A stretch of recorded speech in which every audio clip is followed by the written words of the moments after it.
He had it all: the face, the fame, the voice that made millions scream. Bobby Sherman lit up the 60s, a teen idol, a TV star, a household name. But then, he vanished. No scandal, no goodbye, just silence. The world thought the show was over. But what if the real story began after the spotlight faded? What if the boy who once sang to heal hearts became the man who ran into danger to save lives? This isn't a tale of comeback. This is a story of purpose. From stage to sirens, from screaming fans to quiet heroism. This is Bobby Sherman, and this is the part of his story the world never truly heard.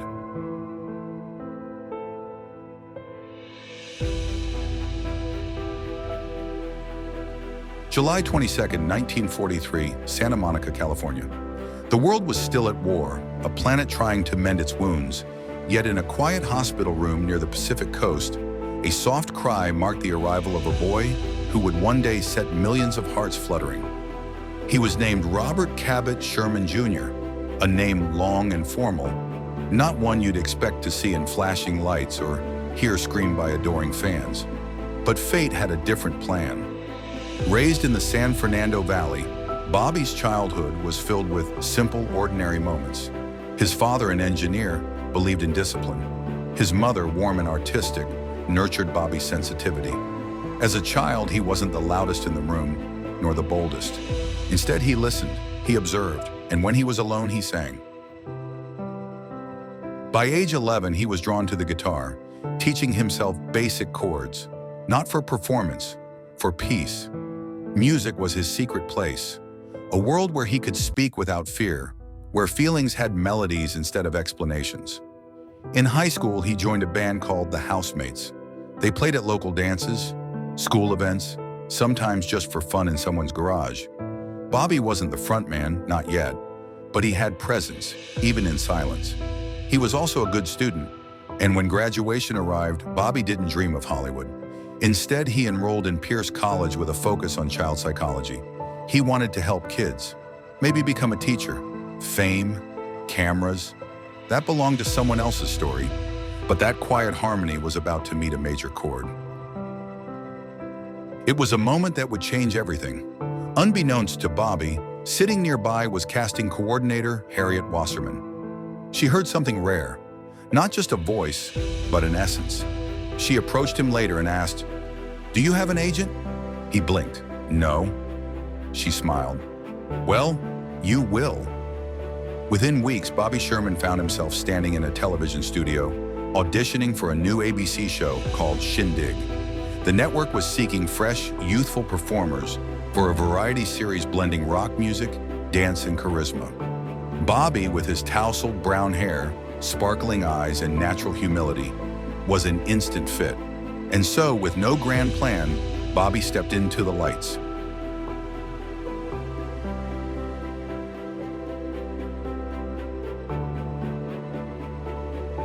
When Bobby Sherman stepped onto the stage of Shindig. In 1964, he was a 21-year-old college student with modest dreams and a modest voice. But the moment he appeared on screen, his clean-cut looks, infectious smile, and that boy-next-door aura, audiences took notice. Teenagers wrote letters. Magazines printed his photo. ABC executives smiled. A star was born.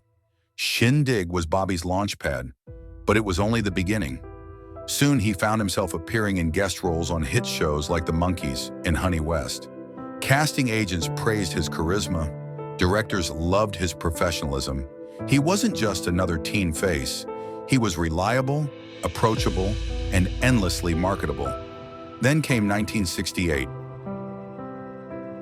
Bobby landed the role of Jeremy Bolt, the earnest, soft-spoken brother in the Frontier series Here Come the Brides. The show, set in post-Civil War Seattle, revolved around three brothers trying to bring women to the logging town. Bobby's role wasn't just comic relief. He was the heart. He sang the show's theme, Seattle, and viewers couldn't get enough. Seattle climbed the charts, but that was just the warm-up act. In 1969, Bobby released the single Little Woman. It was catchy, tender, and sung with sincerity. It shot to number 3 on the Billboard Hot 100 and went gold. The follow-up, Julie, Do You Love Me, became a classic. Songs like La La La, If I Had You, and Easy Come, Easy Go followed. His albums flew off shelves. His concerts sold out. He performed on American Bandstand, The Ed Sullivan Show, and countless teen specials. Fan mail poured in, tens of thousands per week. At one point, Bobby needed a warehouse just to store the letters. Every teen magazine wanted him on the cover, and he delivered. Tiger Beat, 16 Magazine, Photo Play. Girls pasted his pictures on bedroom walls across the country. At shopping malls, his name alone could cause a stampede. It wasn't just about the songs, it was the image. Bobby was wholesome.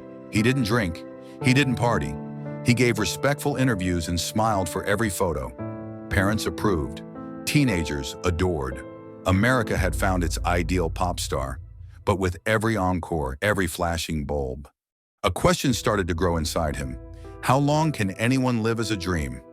Because while Bobby Sherman, the image was skyrocketing, Bobby Sherman, the man, was beginning to feel the strain.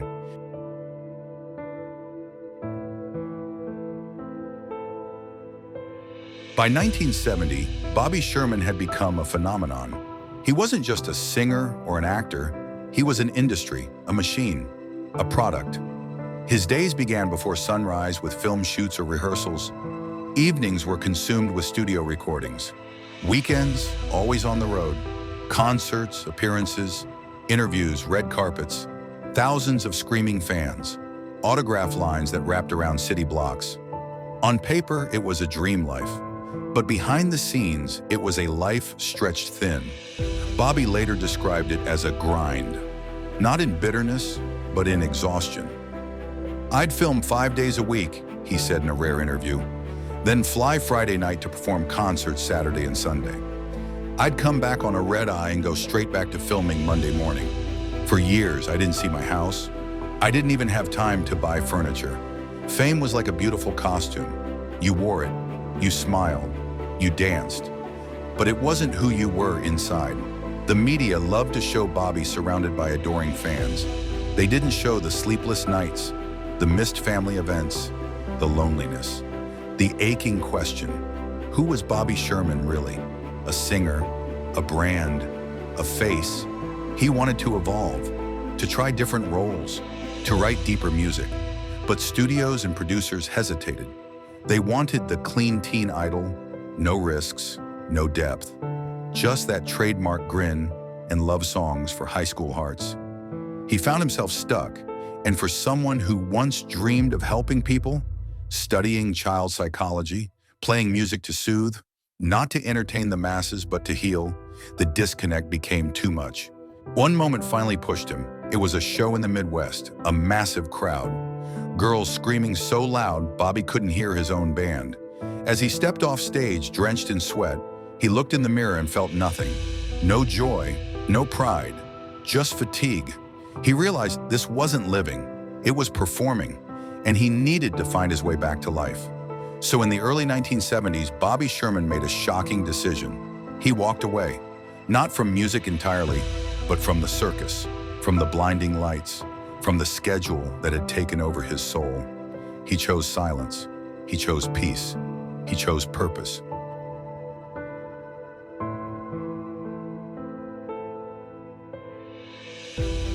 When most teen idols fade, they either chase relevance or disappear into nostalgia.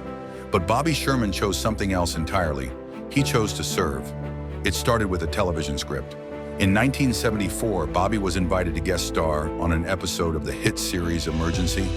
The plot? He'd play a paramedic. But what began as a role became a revelation. Bobby dove into research. He trained with real EMTs. He read medical manuals, studied rescue techniques, and something inside him clicked. This, he thought, this is what I was meant to do. After filming wrapped, he didn't walk away. Instead, Bobby enrolled in emergency medical training. Quietly, seriously. He passed every exam. He rode in ambulances. He took CPR certification courses, then became a certified instructor. He wasn't playing a paramedic anymore. He was one. By the early 1980s, Bobby Sherman had become a full-fledged EMT and joined the Los Angeles Police Department's Reserve Unit. His role wasn't symbolic. He trained officers. He showed up at crime scenes. He delivered CPR to strangers. He even helped deliver babies. One colleague recalled, "We'd get a call, and there he was, Bobby Sherman, former heartthrob, kneeling next to an overdose victim doing chest compressions. No cameras, no applause, just real work." Just real? He later became a reserve deputy sheriff in San Bernardino County, where he served for more than a decade. In 1999, he was awarded Reserve Officer of the Year, and yet Bobby rarely spoke about it. No press tours, no media spotlight. When asked, he'd say, "I'm not doing this to be remembered. I'm doing it because it matters." His home transformed. Gone were the gold records on every wall. In their place, medical manuals, police radios, CPR mannequins. He built a training center in his own backyard, where he taught hundreds, maybe thousands of police recruits how to save lives. His celebrity meant little. His mission meant everything.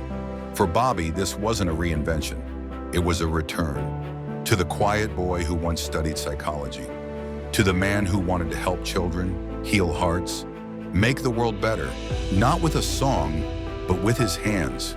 It was the most radical thing a pop star could do. Walk away from fame and into the fire.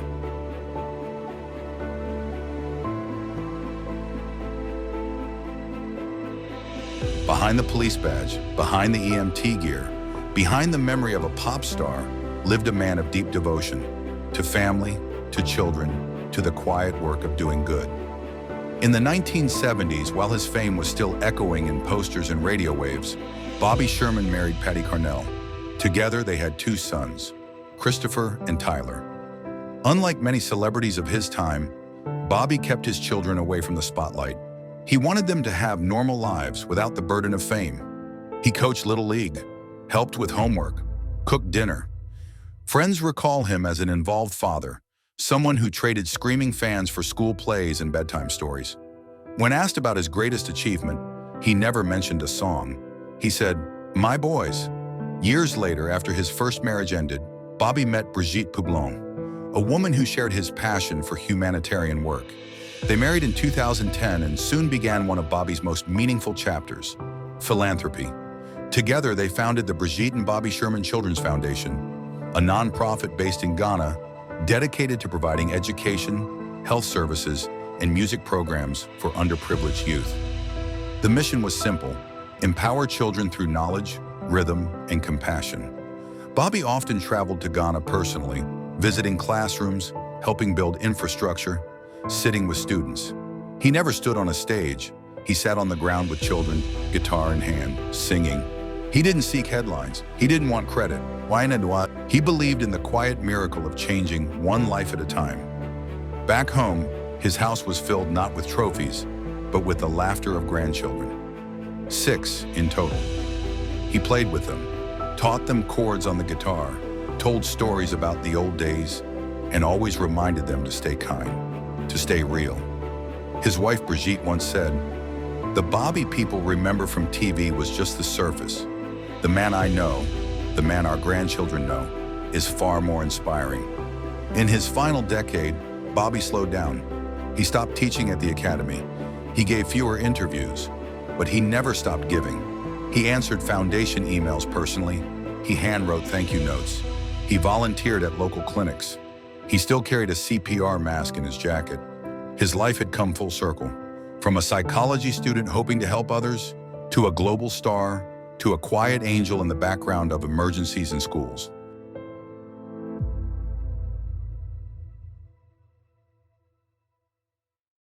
The hardest stories to tell are the ones that end. But even in life's final chapter, Bobby Sherman showed us what grace looks like. In early 2025, quiet murmurs among close friends and fans hinted something was wrong. Bobby had withdrawn from public events. He wasn't answering emails as quickly. Then in March 2025, the news broke. Bobby Sherman had been diagnosed with stage 4 kidney cancer. It was Brigitte, his wife and partner in all things, who shared the truth with the world. Her statement was brief, loving, and clear. Bobby is facing a serious illness with the same strength and humility he has shown all his life. We ask for your prayers and for privacy during this time. For fans, the news landed like a heavy silence. Tributes began pouring in. Not because Bobby had died, but because people wanted him to know how much he mattered while he was still here.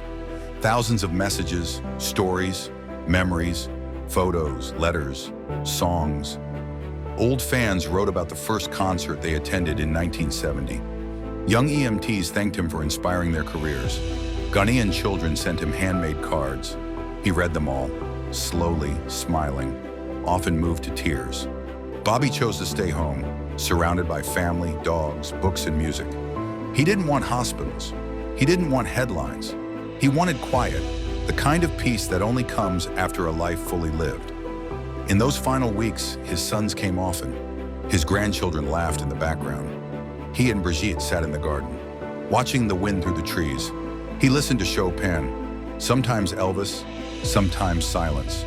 Friends say he remained himself to the end, humble, funny, always grateful.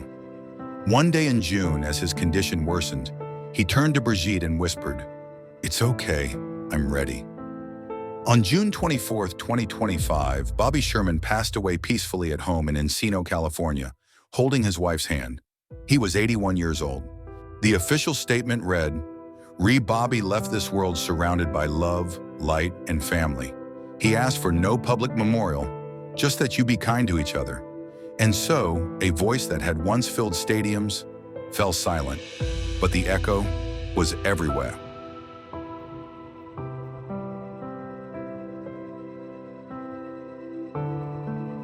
The morning after Bobby Sherman passed away, something extraordinary happened.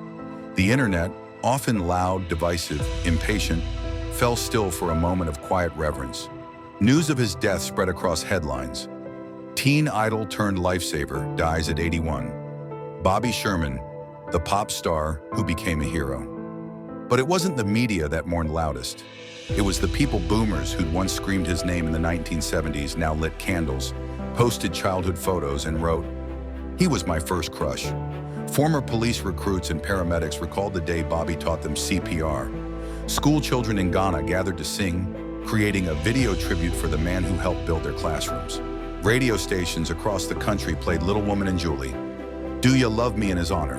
And on YouTube, Gen Z creators began discovering Bobby Sherman for the first time, calling him the most wholesome star we never knew. In a culture that often forgets yesterday's heroes, Bobby's memory only grew. Because he hadn't lived for fame, he had lived for others. Documentaries were announced. A retrospective exhibit was planned at the Grammy Museum, showcasing his career and humanitarian work side by side. A scholarship was founded in his name for students pursuing both arts and public service. And perhaps most telling, on the same weekend he died, 3 lives were saved by an off-duty officer who had learned CPR from Bobby decades earlier. One voice, one teacher, one ripple. Brigitte, ever private, posted final note. He gave everything and asked for nothing. He loved deeply, laughed often, and walked this earth humbly. He would want you to smile and to serve. In the end, Bobby Sherman wasn't remembered just for his songs. He was remembered for his silence, for the way he used his fame not to build a castle, but to open a door.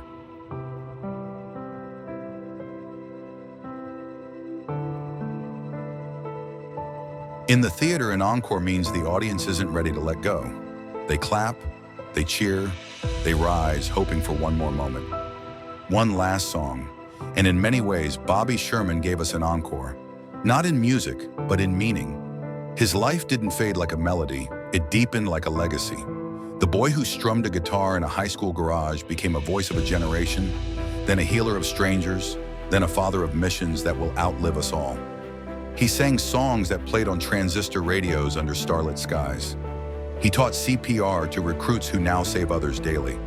He built schools where laughter now echoes through corridors. He did not let fame define him. He defined himself, again and again. We often look to heroes in capes, headlines, or history books, but sometimes a true hero walks among us in denim and a smile, with humility, with service, with kindness that expects no spotlight. Bobby Sherman was one of those rare few who understood that real success isn't measured by charts or applause, but by lives touched, hearts lifted, and futures changed. And perhaps his greatest lesson wasn't in a lyric or a rescue or a foundation. It was this: you can reinvent yourself. You can walk away from what doesn't nourish your soul. You can quietly serve and still be legendary. Today, his name may not top playlists, but his impact? It's stitched into lives, in Ghanaian classrooms, in EMT units, in the memories of those who once screamed his name and now whisper it with love. So this is the encore, a legacy of melody and mercy, a life well sung and better lived. Thank you, Bobby.